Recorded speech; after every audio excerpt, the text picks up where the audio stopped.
রামলালার সামনে অর্পণ করা হলো, যেগুলো আজকে কোনো হদিশ নেই, খুঁজে পাওয়া যাচ্ছে না। উৎসবে 7 কেজি রূপো বা উনি সারা জীবন করাপশনের বিরুদ্ধে লড়াই করবেন, প্রাণ যায় বা বাঁচেন। The notification has not yet been made. It will be an illegal in the sense it will not be judicial. I won't say. Let me withdraw the term illegal. It will be a non-judicial decision, which will lead to mass resignation of the doctors.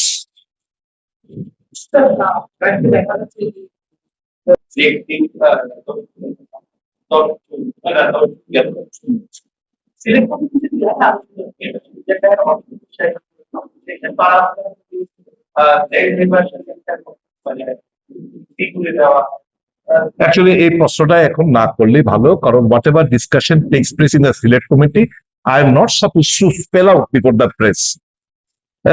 Only after the completion report, আমার যদি হয় আমাদের dissent note থাকবে, প্রয়োজন হলে let us discuss. I am not supposed to spell out whatever is going on within the select committee, মানে ethics এর বাইরে। কাজে এটা আমি দুঃখিত আপনার এই প্রশ্নটা। না, আমি যেটা যে অর্ডিন্যান্স একটা ছিল, তারপর অর্ডিন্যান্স পরে বিল আনা হয়েছে, বিলটা আলোচনার পর সিলেক্ট কমিটি, আমার দেখলাম কি সিলেক্ট কমিটি পাঠানোর পর আবার একটা সেম অর্ডিন্যান্স আনা হয়েছে। তো কি বলবো, এটা মানে হাঙ্গা বইয়ে গেলে আমার তো কেউ একটা ফেভার করতে হইব, আমি হাঙ্গা বইয়ে রইছি, অনে আমার তো ইহাতে বাইরে তুইবে, আমি একটা আনছি।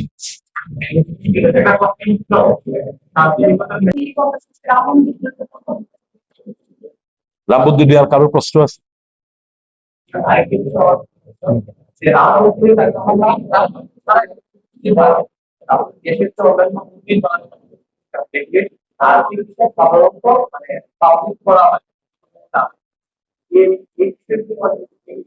এগুলো আগে হতো, মন্দির নিয়ে মন্দিরের টাকা লুটপাট করা ঘটনা কোন সরকারের আমলে এর আগে উদাহরণ দেখাতে পারবেন না।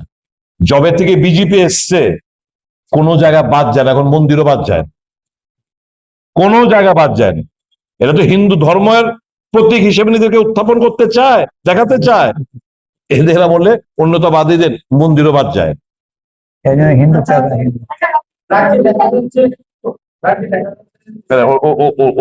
উনি আগে করুন।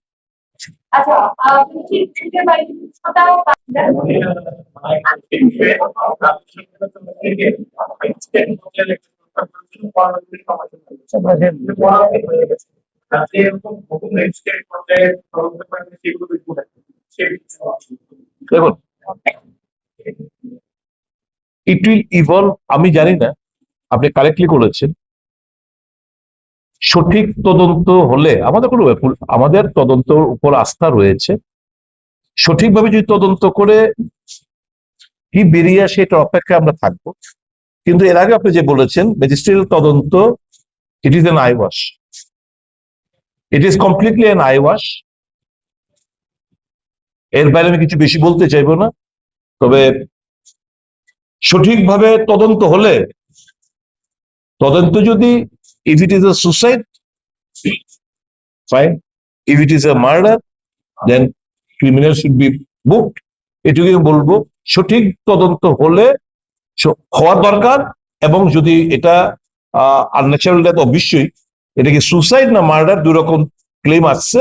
সঠিক তদন্তের মাধ্যমে এই জিনিসটা বেরিয়ে আসবে। আমরা সঠিক তদন্ত চাই।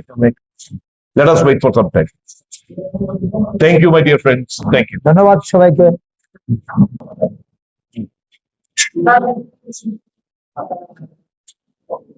ঠিক আছে, কোন তুমি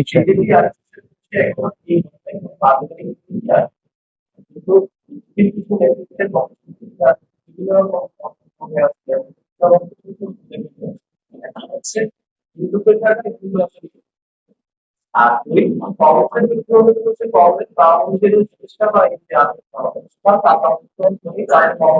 কেন এই যে আওয়াজ এই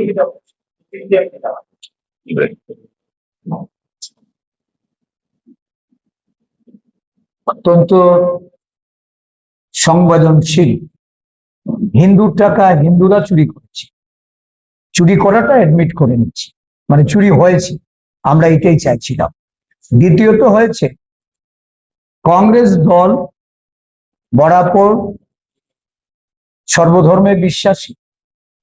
কংগ্রেস দল হিন্দু ধর্মের দেবদেবীদের প্রতি যেমন আস্থা প্রকাশ করে, সমস্ত ধর্মের তাদের যে ধর্মীয় বিশ্বাস, তাদের যে ধর্মীয় পূজা অর্চনা রীতিনীতি সবকিছুর প্রতি সমানভাবে সহানুভূতিশীল এবং মর্যাদার সঙ্গে সেটাকে কংগ্রেস দল সেটাকে স্বীকার করে। বিজেপি দল যখন রাম মন্দিরকে কেন্দ্র করে রামের এই প্রতিষ্ঠা নিয়ে যখন তারা রাজনীতি শুরু করেছে, রাজনৈতিকভাবে প্রতিবাদ করা, রাজনৈতিকভাবে এই বিষয়গুলিকে সেখানে যখন তারা প্রতিষ্ঠিত করতে চাইছে, তার প্রতিবাদে কংগ্রেস দল এর থেকে দূরে সরছে। তার মানে এই নয় যে তার রামের প্রতি আমাদের আস্থার কোথাও অভাব আছে। রাম পূজনের ক্ষেত্রে কংগ্রেস দল কখনো কোনো ধরনের অনীহা দেখিয়েছে এটা নয়। যারা এই বিষয়গুলি নিয়ে রাজনীতি করেছে, ঘৃণ্য রাজনীতি করেছে, তার প্রতিবাদ কংগ্রেস দল করেছে। এখন যে বিষয়টা এসছে, আমাদের অধিকার আছে কিনা, আপনি তো কিছুদিন আগে দেখেছেন কংগ্রেসের এই ইন্ডিয়া জোটের একজন শরিক শিবসেনার উদ্ধব গোষ্ঠী, উদ্ধব ঠাকরে নিজে বলেছে যে আমি 1 কোটি টাকা পাঠিয়েছি এবং আমি কিছু রূপার বাটও পাঠিয়েছি, রাম মন্দির নির্মাণে তার অংশগ্রহণ ছিল। তাহলে কি তার জানার অধিকার নাই যে তার যে দান কৃত অর্থ, এই অর্থ এটা কোথায় গেল? এটা তো সারা দেশের মানুষের অর্থ। কংগ্রেস হিসাবে অনেকেই রামের প্রতি যাদের আস্থা বিশ্বাস, অনেকেই হয়তো দান করছে। তার মানে To my dear friends from press fraternity, সবাইকে ত্রিপুরা প্রদেশ কংগ্রেস আহত আজকের এই সাংবাদিক সম্মেলনে স্বাগত জানাচ্ছি।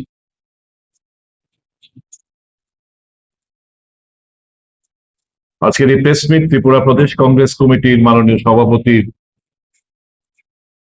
নির্দেশ অনুসারে হচ্ছে। আপনারা জানেন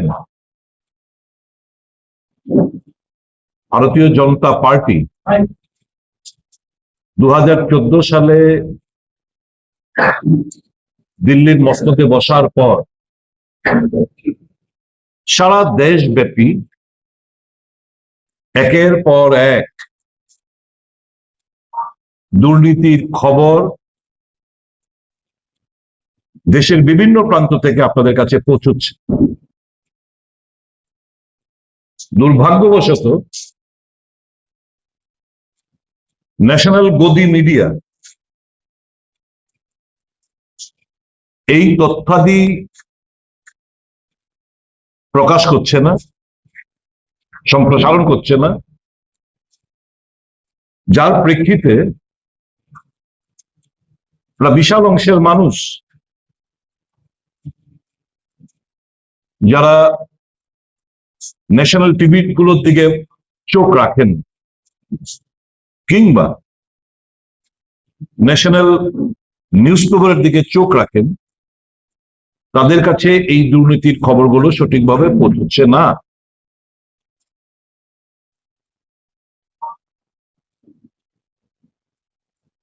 ভারতীয় জনতা পার্টির সিনোনিম যদি থেকে থাকে সেটা হবে দুর্নীতি পরায়ণ, দুর্নীতিগ্রস্ত। আজকের এই সাংবাদিক সম্মেলন আমি ওই নোটবন্দির কথা উল্লেখ করতে যাচ্ছি না, নোটবন্দি স্ক্যামের কথা উল্লেখ করছি না, পিএম কেয়ার ফান্ডের কথা উল্লেখ করছি না, স্কিল ইন্ডিয়ার স্ক্যামের কথা বলছি না, ইনফ্রাস্ট্রাকচার বিল্ডিং এর নামে যে কমিশন বাণিজ্য সারা দেশব্যাপী হচ্ছে সে ব্যাপারেও এখানে বলছি না। ন্যাশনাল হাইওয়ে অথবা দুয়ারকা এক্সপ্রেসওয়ে নিয়ে যে ব্যাপক দুর্নীতি, সে ব্যাপারেও এখানে উল্লেখ করছি না। পেপার লিক স্ক্যামের ব্যাপারে এখানে উল্লেখ করছি না। আদানি আম্বানিদের পাইয়ে দেওয়ার যে স্ক্যাম, সে ব্যাপারে উল্লেখ করছি না। ইলেকট্রাল বন্ড স্ক্যাম উল্লেখ করছি না। বিফ এক্সপোর্ট কোম্পানি থেকে যে চাঁদা আদায় করা, সেটা নিয়ে উল্লেখ করছি না। ইলেকশনের জালিয়াতি কিংবা করাপশন নিয়ে কথা বলছি না। এসআইএন নিয়ে করাপশন নিয়ে কথা বলছি না। ব্যাংক জালিয়াতি স্ক্যাম নিয়ে কথা বলছি না। ভ্যাপম স্ক্যাম নিয়ে কথা বলছি না। পিএনবি স্ক্যাম নিয়ে কথা বলছি না। এবিজি শিপইয়ার্ড ফ্রড নিয়ে কথা বলছি না। NPA public bank right of নিয়ে কথা বলছি না। রাফেল ডিল নিয়ে বলছি না। পেগাসাস প্রজেক্ট নিয়ে বলছি না। আয়ুষ্মান ভারত নিয়ে বলছি না। জল জঙ্গল জমিন এই আদানি আম্বানিদের যে পাইয়ে দিচ্ছে, সে ব্যাপারে উল্লেখ করছি না। আজকে শুধু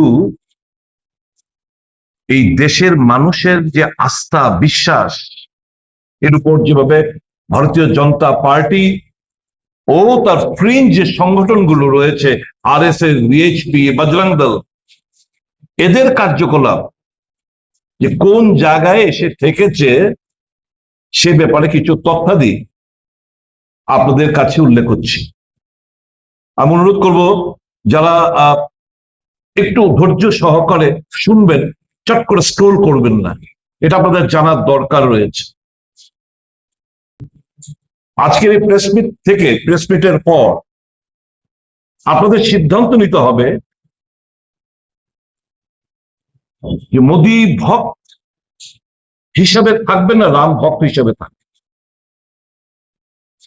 জানি এটা একটা কঠিন সমস্যার মধ্যে আমি ঠেলে দিয়েছি আপনাদের, কিন্তু আজকের এই সাংবাদিক সম্মেলনের ইতিমধ্যে আপনারা জেনে গেছেন, তাও আমাদের কাছে যা তথ্যাদি এসছে সেগুলো আমরা খোলাসা করতে চাইছি। কাজে সিদ্ধান্তটা কঠিন। সারা দেশের মানুষ, এই রাজ্যের মানুষ, আমি, আশিস বাবু, আপনারা যারা সাংবাদিকতা করেন, আমরা ঈশ্বর বিশ্বাসী, যারা হিন্দু ধর্মের সাথে জড়িত রয়েছে, সনাতনী ধর্মের সাথে যারা জড়িত রয়েছে, শো অফ করার ব্যাপার না। রামকে আমরা শ্রদ্ধা করি, পূজা করি, বিশ্বাস করি। কোন স্থানে রয়েছে হৃদয়ে, এটা আপনারা যারা শুনছেন, দেখছেন, আমরা সাংবাদিক বন্ধুরা, আপনারা সবাই জানেন। রাম ভগবানকে নিয়ে যারা দুর্নীতি করতে পিছপা হন না, তাদেরকে কি বলবেন আপনারা? এই রাম মন্দির নিয়ে সুপ্রিম কোর্টের ভার্ডিক্ট পর নরেন্দ্র মোদী সাহেব শিলান্যাস করলেন, মোদী সাহেব ভূমি পূজা করলেন, রাম মন্দির আচার্যদের বাদ দিয়ে উনি নিজে উদ্বোধন করলেন, শঙ্করাচার্যদের বাদ দিয়ে প্রাণ প্রতিষ্ঠা করলেন। এত বড় দুর্নীতি হয়ে গেল, মানুষের যে অনুদান, সাবস্ক্রিপশন, চাঁদা, শুধু টাকাই নয়, সোনা রূপোর বাটগুলো, ব্রিক্স গুলো, ডায়মন্ডের হারগুলো, রামের পাদুকা, এই সমস্ত কিছু মানুষ, এবং সাউথ ইন্ডিয়ান, আপনারা জানেন সাউথ ইন্ডিয়ান যে তাদের রীতিনীতি অনুসারে তারা যখন রাম মন্দিরে এসছেন, তারা তাদের শরীরে যে জিনিসগুলো পরা থাকে, হার হলে হার, সীতাহার হলে, আঙ্গুটি হলে, হীরা হলে, সমস্ত কিছু খুলে তারা অর্পণ করে দিয়ে আসেন রামের নামে। এটা হচ্ছে তাদের সিস্টেম। বিশাল পরিমাণ এই সমস্ত জিনিসপত্র দান করলেন মানুষ, টাকা, অর্থ, কড়ি, সোনা, দানা, রূপো, হিরে, সবকিছু করলেন। কোনো কিছুর অ্যাকাউন্টেন্সি নেই, সব লুটে ফুটে নিয়ে গেছে। আমি আপনাদের ধারাবাহিক কয়েকটা কথা এখানে উল্লেখ করতে চাইছি।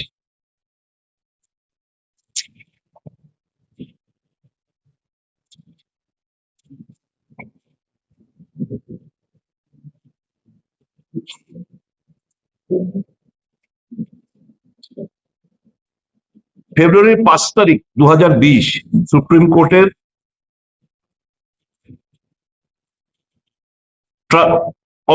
আদেশ মোতাবেক একটা ট্রাস্ট গঠন করা হয় এবং সুপ্রিম কোর্টের নভেম্বর 9, 2019 ভার্ডিক্টের প্রেক্ষিতে ফেব্রুয়ারি 5 তারিখ 2020 একটা ট্রাস্ট গঠন করা হয়। পার্লামেন্টে দাঁড়িয়ে নরেন্দ্র মোদী সাহেব এই ট্রাস্ট গঠনের উল্লেখ করেন এবং অমিত শাহজি এই ট্রাস্টের মেম্বাররা কারা কারা 15 জনের মধ্যে 12 জনের নাম উনি ঘোষণা করলেন।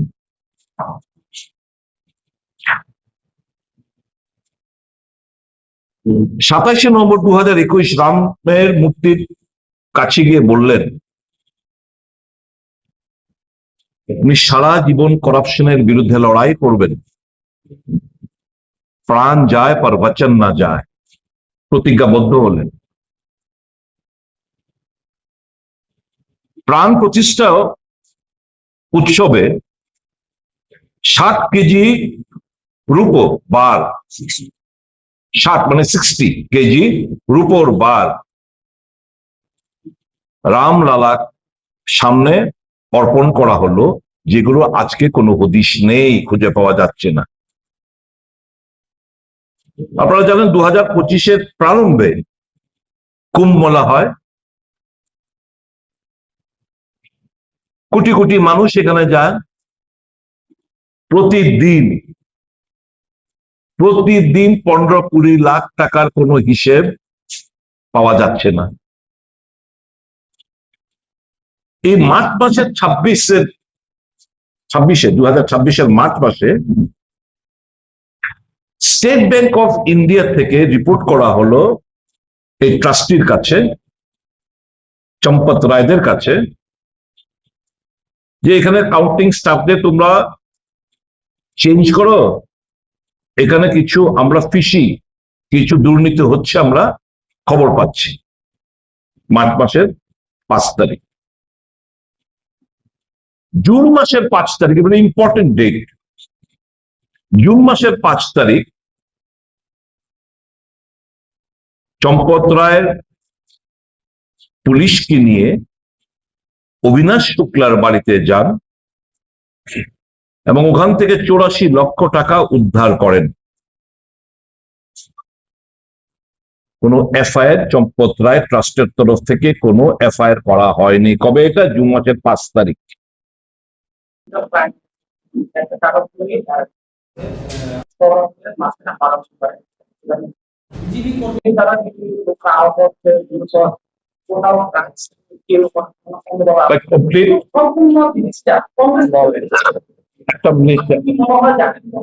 আমি একটা কথা বলি, যা ঘটনা ঘটছে যে কমপ্লিট ললেস।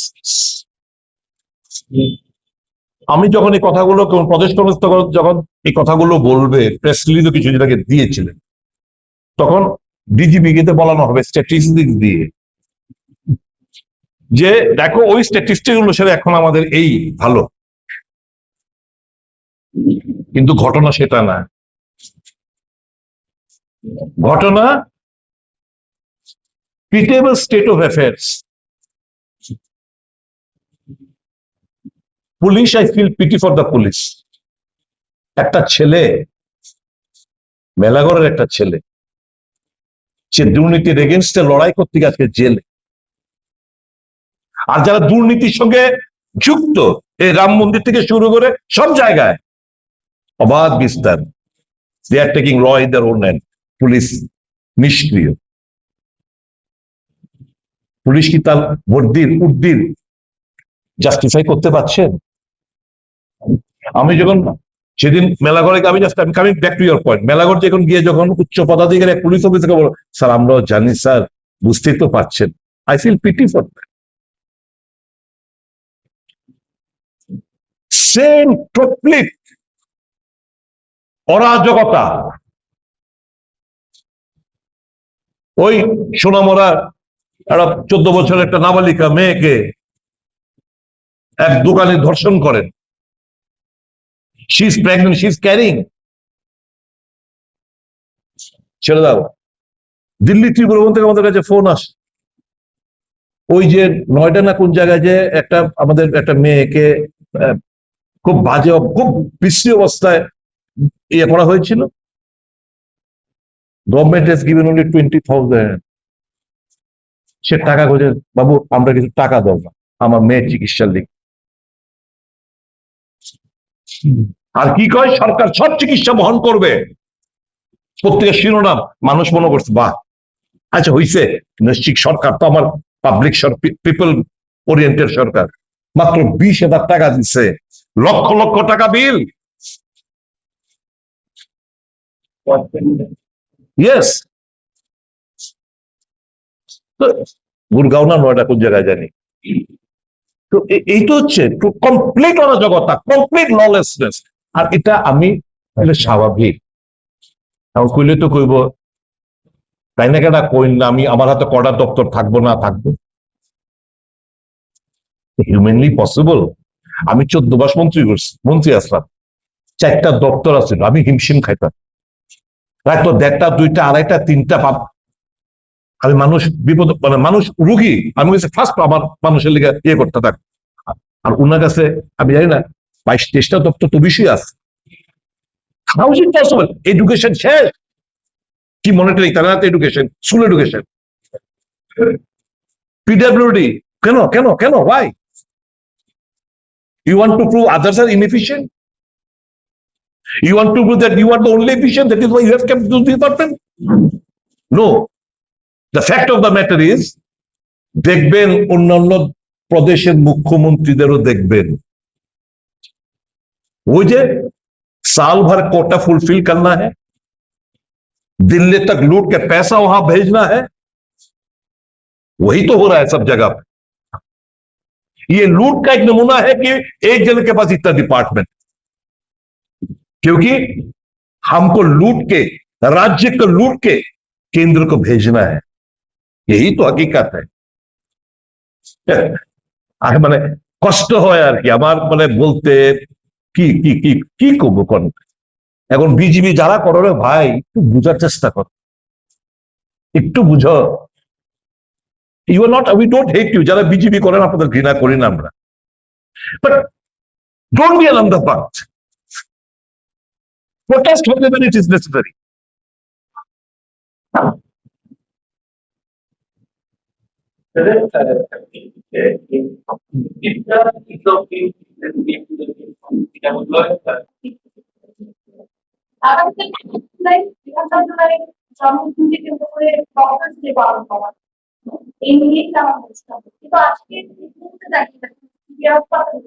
ডাক্তারদের প্রাইভেট চিকিৎসা বন্ধের কারণে রোগীদের যে দুর্ভোগ, এই বিষয়টা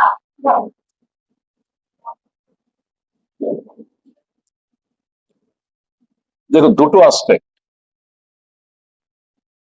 আমি আগেই বলেছিলাম যখন ক্যাবিনেটের সিদ্ধান্তটা গৃহীত হয়, তারপর কিছু সাংবাদিক বন্ধুরা গিয়ে যখন আমার প্রতিক্রিয়া জানার চেষ্টা করেন, আমি আমার রিয়েকশন দিয়েছিলাম। ডাক্তারের প্র্যাকটিস বন্ধ করে রোগীর পরিষেবা বৃদ্ধি করা হবে। How is it related?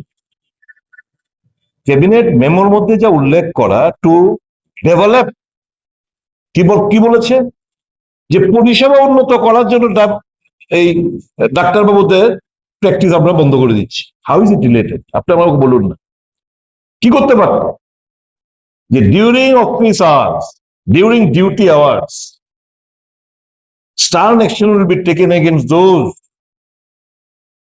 যারা প্রাইভেট প্র্যাকটিস করে। প্রাইভেট অফিসিয়াল ডিউটির বাইরে গিয়ে প্রাইভেট প্র্যাকটিস করলে অসুবিধাটা কোন জায়গায়? যিনি আজকে স্বাস্থ্যমন্ত্রী, উনিও তো একটা সময় যখন টিএমসি তে ছিলেন, উনি তো প্রাইভেট প্র্যাকটিস করতেন। তখন কি রুগী এফেক্টেড হতো? উনি যখন অফ ডিউটিতে যখন প্র্যাকটিস করতেন, রুগীর কি হ্যাম্পার হতো? How is it related? You tell me, explain me.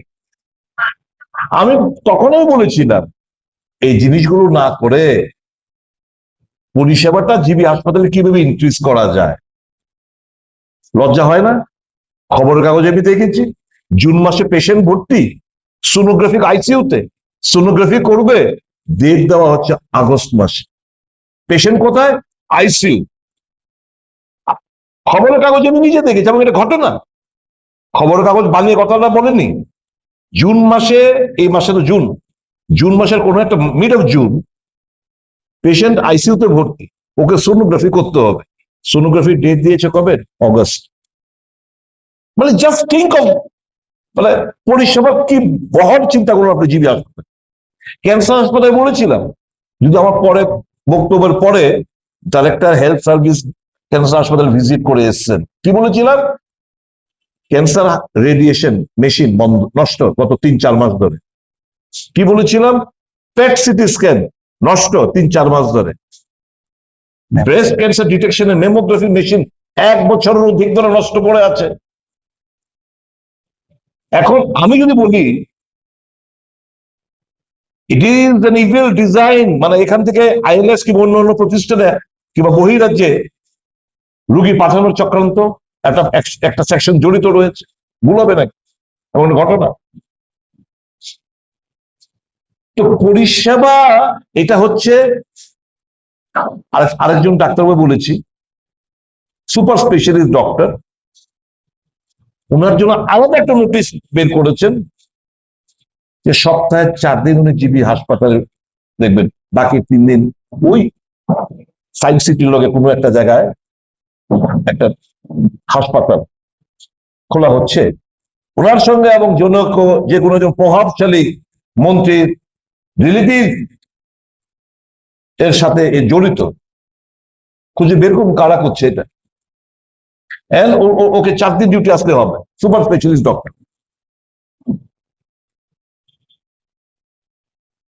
প্রবলেমটা কি হচ্ছে?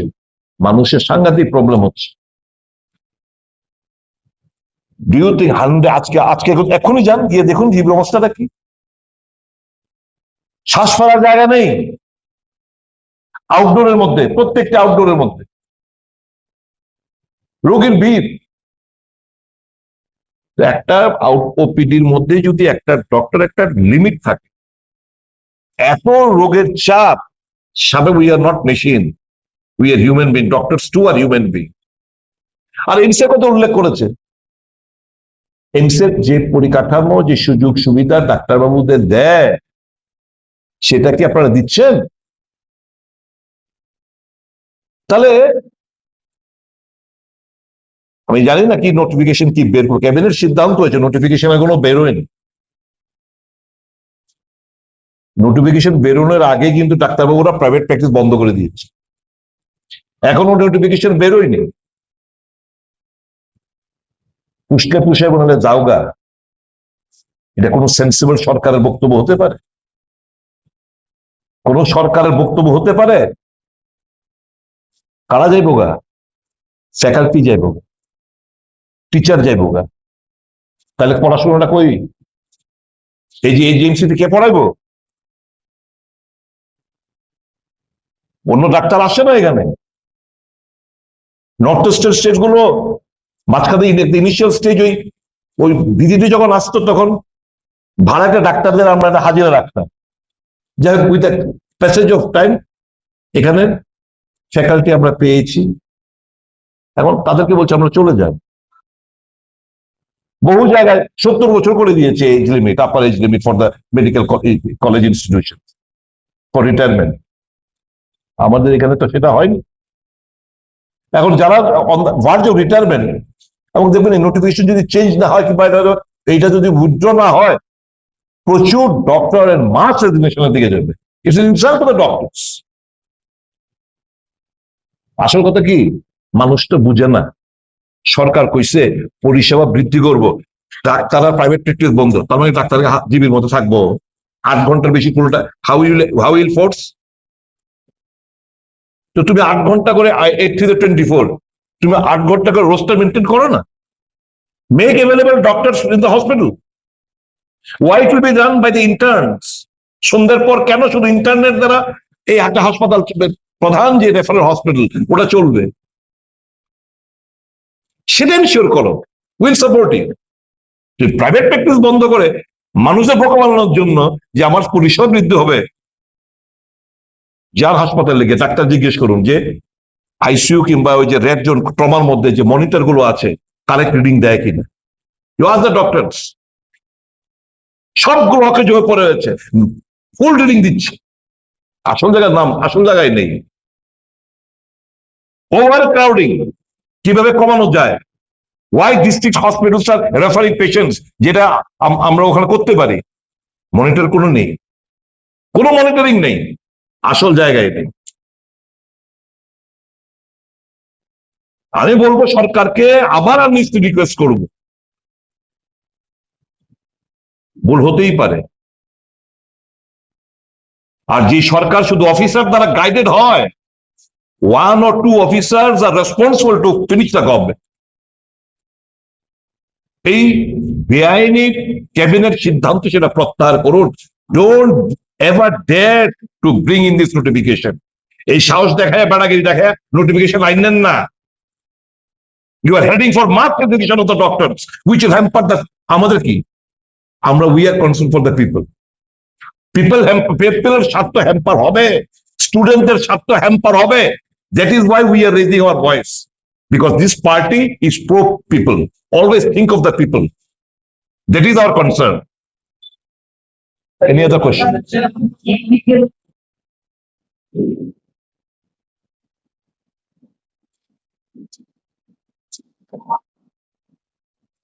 এই ইতিমধ্যে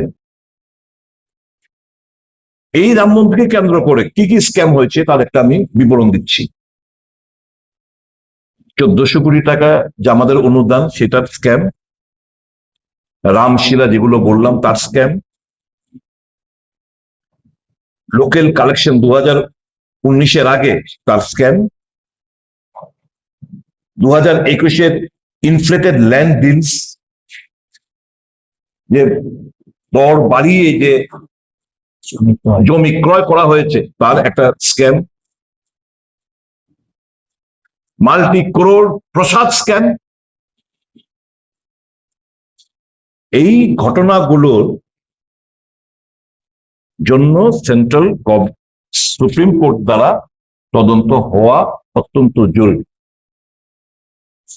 আমি বুঝতে পারছি না নরেন্দ্র মোদী কাদের আড়াল করতে চাইছে। শুধু কি নোট আর ভোট, শুধু নোট আর ভোট দিয়ে ভোটের রাজনীতি করে বেড়াচ্ছে। এই রাজ্যের যারা বিজেপি করেন কত উৎসাহ নিয়ে মানুষের বাড়ি বাড়ি গিয়ে চাঁদা আদায় করে আমাদের চাঁদাগুলো মেরে দেবে, এই টাকাগুলো মেরে দেবে। ঘৃণা বর্ষাবেন না, যারা বিজেপি করেন আমি তাদেরকে জিজ্ঞেস করছি, ঘৃণা বর্ষাবেন না। তারপর নরেন্দ্র মোদীদের মুখে জয় শ্রীরাম শব্দটা মানায়? এরা রামকে বিক্রি করছে। বলুন তো, নোট আর ভোট এটা হচ্ছে সর্বস্ব এই দলের বর্তমানে।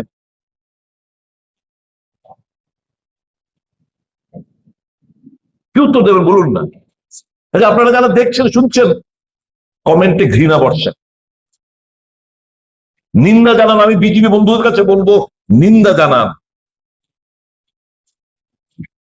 মোদীর বিরুদ্ধে, বিজেপির বিরুদ্ধে, আরএসএস এর বিরুদ্ধে এবং ভিএইচপির বিরুদ্ধে ঘৃণা বর্ষা।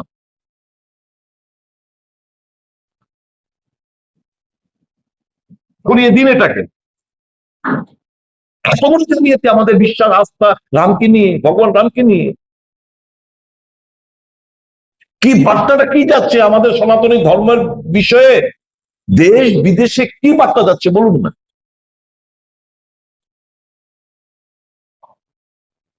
ইকুয়ালি সব অন্যান্য ধর্ম যারা বিশ্বাস করে, মোহাম্মডান বলুন, খ্রিস্টান বলুন, বুদ্ধিজম বলুন, জৈনিজম, সবাই এই ঘটনার ঈশ্বরকে নিয়ে যারা আমরা ঈশ্বর বিশ্বাসী, সর্বধর্মের প্রতি আমাদের সম্মান আমরা জানাই, তারাও তো ঘৃণা করছে আমাদের। দেখো সনাতন ধর্মের এটাই হচ্ছে আসল নরেন্দ্র মোদীদের জামানত। কি উত্তর দেবেন? विदेशी के लिए की खुद से ये भगवान को भी नहीं छोड़ा,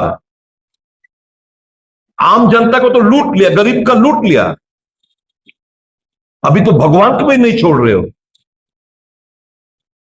इनको सिर्फ पैसा से और वोट से मतलब है। এই যে আমাদের আস্থা বিশ্বাস এত বড় অপমান, এত বড় অবমাননা যে রামকেও ছেড়ে কথা বলছে না। আমি অনুরোধ করবো ত্রিপুরার জনগণকে, ভারতবর্ষের জনগণকে ঘৃণা বর্ষান এদের বিরুদ্ধে, নিন্দার ঝড় বইয়ে দিন, সর্বত্র সর্বত্র তাদেরকে প্রত্যাখ্যান করুন। যারা রামকে নিয়ে এত বড় জালিয়াতি করতে পারে, এরা আপনি তো নগণ্য, বিজেপি কর্মী তোমরা নগণ্য, কিছুই না, ইউজ এন্ড থ্রো।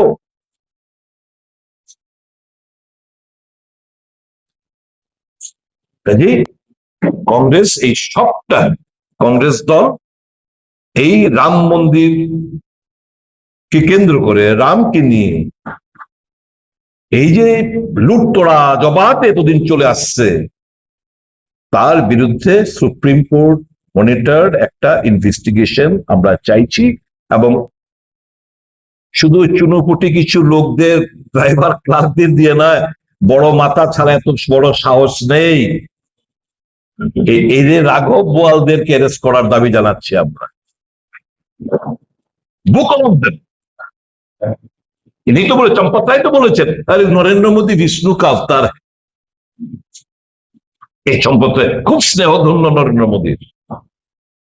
এই এদের সম্মিলিত প্রচেষ্টায় এত বড় একটা কাণ্ড কারখানা ঘটে গেল। অবাধে লুটতরাজ সর্বত্র চলছে, কমিশন বাণিজ্য সর্বত্র চলছে, দেশটাকে পুরো বিক্রি করে দিচ্ছে। না খাউঙ্গা না খানে দুঙ্গা যাদের স্লোগান ছিল, সর্বত্র আজকে দুর্নীতি চেয়ে গেছে। মে চৌকিদার মে ভি চৌকিদার, সবাই ওই মোবাইলে ডিপিতে ছিল, সব চৌকিদার अब चोर बन गए। प्रधान चौकीदार से लेकर सब चौकीदार अब चोर बन चुका है, जो भगवान को भी नहीं छोड़ा। I leave it to the, আমি আজকে ছাড়ছি আপনাদের আম জনতার বিচার করার জন্য। কংগ্রেস দল এই জিনিসটা আম জনতার দরবারে আনলো। আমার এটুকু বক্তব্য, মাননীয় প্রদেশ কংগ্রেস সভাপতি উনি ওনার বক্তব্য রাখেন। এটা যখন হুইসপারিং ক্যাম্পেইন চলছিল, অখিলেশ যাদব তখন একটা স্টেটমেন্ট দিয়ে বললেন যে করোড়ো কা ঘোটালা হো রা হ্যায়, যাঞ্চ করवाई। তাহলে 5 তারিখ থেকে শুরু, জুন মাসের 5 তারিখ, এফআইআরটা কবে হলো? 26 তারিখ। মানে after a span of 21 days একজন ট্রাস্টি মেম্বার গিয়ে এফআইআর করলেন। এই 21 দিন চম্পত রায়েরা, এই ট্রাস্টির প্রেসিডেন্ট, জেনারেল সেক্রেটারি, ট্রেজারাররা, অন্যান্য মেম্বাররা স্কোপ দিলেন লুটেরাদের, ডাকাতদের, চোরদের, যা যা চুরি করেছে এগুলো সব সরিয়ে ফেল। স্কোপ দিলেন যাতে করে কোনো এজাহার করা হয়নি। এজাহার বিলম্বের 21 দিন গ্যাপ মানে হচ্ছে ট্রাই টু হাসা। এবং এই 26 তারিখ যে এজাহার করা হলো, মাত্র 8 জনের নামে এজাহার, কোন সিনিয়র অফিসিয়াল কিংবা ট্রাস্টি মেম্বারের নামে কোনো এজাহার নেই। জুন মাসের 29 তারিখ, এই আজকে তো হচ্ছে 30 তারিখ, গতকালকে সুপ্রিম কোর্টে একটা পিআইএল পাবলিক ইন্টারেস্ট লিটিগেশন মামলা, যে সিটকে দিয়ে না, সিট কারা, 2 জন আইএএস একজন আইপিএস কে দিয়ে একটি সিট গঠন করা হয়েছে। এবং তারা রিপোর্ট করবে কাকে? এডিশনাল চিফ সেক্রেটারিকে, যিনি by virtue of his post he is also member of the trustee.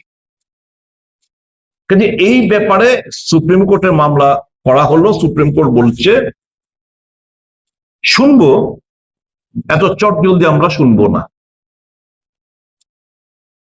স্বাভাবিক বুঝতে পারছি সুপ্রিম কোর্টের জাজরা আইনমন্ত্রীর সাথে লন্ডনে গিয়ে ব্যাডমিন্টন খেলে এসেছেন, তো স্বাভাবিকভাবে হয়তোবা শরীরে ব্যথা আছে, তাই ওনারা এখন এই একটা পিআইএল সংক্রান্ত মামলা, যেটা আমাদের প্রত্যেকটি ভারতীয়দের অর্থের উপর অর্থ লোপাট করা হয়েছে। আমি ওয়ারিড, আমার ত্রিপুরার তরফ থেকে প্রত্যেকটি নাগরিক যারা চাঁদা দিয়েছেন, সাবস্ক্রিপশন দিয়েছেন রাম মন্দির গড়ার ক্ষেত্রে, আমরাও চাই এই হিসেবটা, আমার টাকাটা সঠিকভাবে গিয়ে কাজে লেগেছে কিনা। যারা সোনা দানা হিরে দিয়েছেন তারাও চাইছে যে আমাদের এটা কোথায়, জানতে আগ্রহী। কিন্তু সুপ্রিম কোর্ট বলছে না, আমরা শুনবো না। ওই তাদের টায়ার্ডনেসের প্রেক্ষিতে হয়তো বা। সবচেয়ে মজার ব্যাপার হচ্ছে যারা স্লোগান দিলেন राम को जो लाया उसको जिताइए, और जो राम को अभी लूटा, আমাদের আস্থাকে যারা অসম্মান করেছেন, আমার বিশ্বাসকে যারা অপমান করেছেন, নরেন্দ্র মোদী চুপটি মেরে বসে রয়েছেন এবং উনি সিসিলিসে চলে গেছেন, বিদেশে চলে গেছেন। এখন স্বাভাবিকভাবেই শুধু এটা না, আপনারা জানেন এই যে রাম মন্দির গড়ার ক্ষেত্রে ট্রাস্ট ফরমেশনের আগে সারা দেশ থেকে 1400 কোটি টাকা কালেকশন করা হয়েছে রাম মন্দির নির্মাণ করার ক্ষেত্রে। এবং রাম মন্দিরকে কেন্দ্র করে ওখানের যে ল্যান্ড, 2 কোটি টাকা ল্যান্ড কিনে ট্রাস্টের কাছে বিক্রি করছে 28 কোটি 32 কোটি উঁচু দরে। এই রাম মন্দিরকে নিয়ে বিশাল বড় স্ক্যাম একদম শুরুয়াত থেকে, এবং এটা করেছে আরএসএস বিএনপির কিছু নেতৃত্ব। আমরা ডে ওয়ান থেকে বলে আসছি, কংগ্রেস যে এই যে ঘটনাগুলো, জমিন কেনার সময় ঘোটালা, মন্দির বানানোর সময় ঘোটালা, পুরোহিত চিহ্নিত করার সময় ইন্টারভিউর মাধ্যমে ঘোটালা, এখন চাঁদা সাবস্ক্রিপশন নিয়ে ঘোটালা, কংগ্রেস এই সম্পর্কে বারংবার সরকারের দৃষ্টি আকর্ষণ করেছেন, ট্রাস্টের দৃষ্টি আকর্ষণ করেছেন, কোনো হেলদোল নেই। কংগ্রেস আজকে ডিমান্ড করছে ইমিডিয়েটলি এই সিট একটা প্রশাসনিক, যে প্রশাসনের লোক এই ট্রাস্টির মেম্বার না করে সুপ্রিম কোর্ট দ্বারা মনিটর একটা ইনভেস্টিগেশন যেন করানো হয় অনন্ত বিলম্বে। Arrest all accused. এই যে এজাহার যে করা হলো 26 তারিখ, চম্পত রায় রেজিগনেশন দিয়েছেন, কিন্তু এজাহারের নাম নেই। পুলিশ জিজ্ঞাসাবাদ করেছেন চম্পত রায়কে গতকাল, কিন্তু এজাহারে তার ওনার নাম নেই। কাজে এই এন্টায়ার যারা এর সাথে জড়িত, আপনারা কি ভাবেন কিছু ক্লার্ক, কিছু ড্রাইভার, এরা সিসি ক্যামেরার ফুটেজ বন্ধ করে দিয়েছে, ফুটেজ মুছে দিয়েছে, অফ করে দিয়েছে। এবং বিগত 40 দিনে 70 বার চুরির কিছু কিছু জিনিস, গত 40 দিনে আমি আগেগুলো ভুলে গেলাম, ওইগুলো ফুটেজ হয়তো বা আমি জানি না, এটা সিবিআই এনকোয়ারি করলে পাবে, হয়তো বা রিকভার করা যাবে কিনা 2025-এর কুম্ভ মেলার। আমি জাস্ট গত 40 দিনের 70টা চুরির ঘটনা সংঘটিত হয়েছে রাম মন্দিরের এই আমাদের চাঁদা এবং ডোনেশন সাবস্ক্রিপশন নিয়ে। এর আগের গুলো তো ছেড়েই দিলাম। তো এটা সিট কিভাবে উদ্ধার করবেন?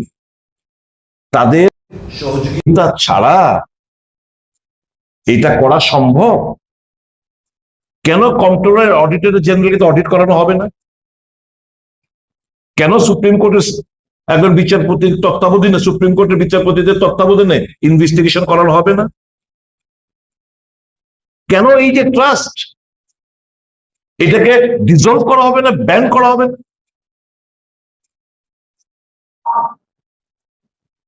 কেন এই 1400 কোটি টাকা যেগুলো আগে বললাম যে মন্দির নির্মাণের আগে, ট্রাস্ট গঠনের আগে যেটা কালেকশন করা হয়েছে, সেগুলো কেন তদন্তের মধ্যে আনা হবে না? 1250 করা শ্রীরাম স্টোনস মিসিং, সোনার idol missing, gold and silver jewellery, তাদের কোনো রেকর্ড নেই। ভগবান রামের নেকলেস, চরণ পাদুকা মিসিং, উদ্ধারের কোনো ঘটনা আমরা এখনো দেখতে পাইনি।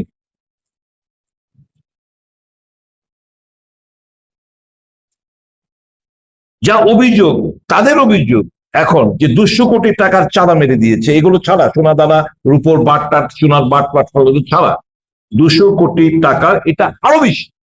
আমি জাস্ট যদি 200 কোটি টাকাও ধরি, মাল্টি করোড় স্ক্যাম, এটা সিট দিয়ে উদ্ধার হবে? SIT is confined within that territory of India. SIT এখন মনে করেন এই যে সোনা দানা, হীরা বাট, রূপোর বাট, সোনার বাট, এগুলো ব্রিক্স, বাট বললে তো ছোট হবে, ব্রিক্স, ইট, সোনার ইট, রূপোর ইট, হীরার নেকলেস, এগুলো উত্তরপ্রদেশের মধ্যে সীমাবদ্ধ আছেন। তো সিট তো উত্তরপ্রদেশের বাইরে কোনো তদন্তের কোনো হাত দিতে পারবেন না।